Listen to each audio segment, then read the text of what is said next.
يعني انا ما بدي شيء بحياتي كلها، انا فادي حياتي كلها لها الصغيره.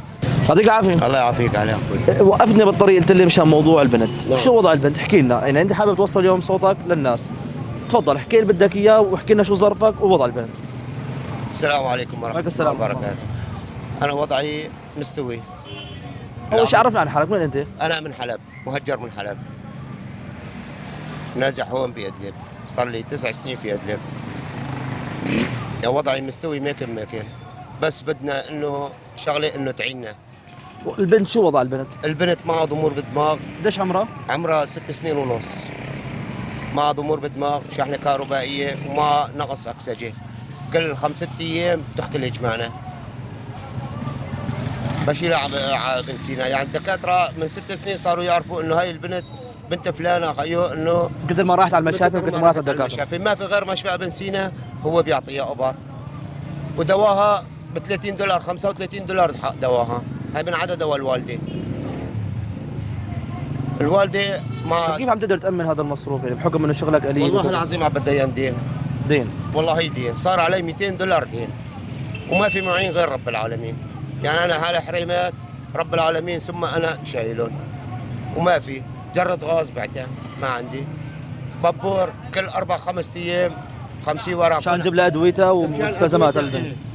هذا وضعي على هال 50 60. شو احتياجات البنت اليوم؟ شو مطالبها؟ يعني شو لحتى تقدر تستمر وشيء يعينها على مرضها؟ شو الشيء اللي بحاجه له هي؟ بس الدواء، ادويتها بس؟ ادويتها وحفوضاتها بس. يعني تقريبا كم تكلفته هذا الحديث يعني شيء $50 بالشهر؟ ايه بس $50. $50 بالشهر، وايجار داري $50، وعايش من ورا 50 60 ورا من بسطة الخبز، ولوم رب العالمين ومعلمي. هاي بصة إلك؟ لا والله عامل عليها. انت بتشتغل عليها عامل؟ انا بشتغل عليها عامل.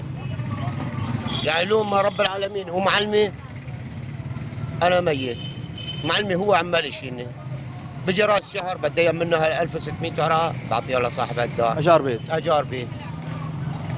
يعني انا ما بدي شيء بحياتي كلها، انا فادي حياتي كلها لها الصغيره، وما في منظمه انه تعيني لها الصغيره او تعطينا شغل. جربت، حاولت تسجل، حاولت كثير.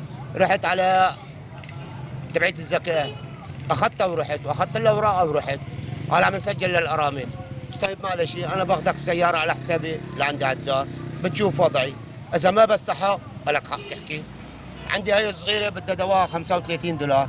عندي امي دواها دواء السكر ودواء القلب كمان كذا. ما والدتك مريضه بنفس البيت؟ نعم. قديش عمرها والدتك؟ والدتي عمرها ب70 سنه. شو امراض اللي معها؟ مع 3 شهرين مسكره ومع السكر.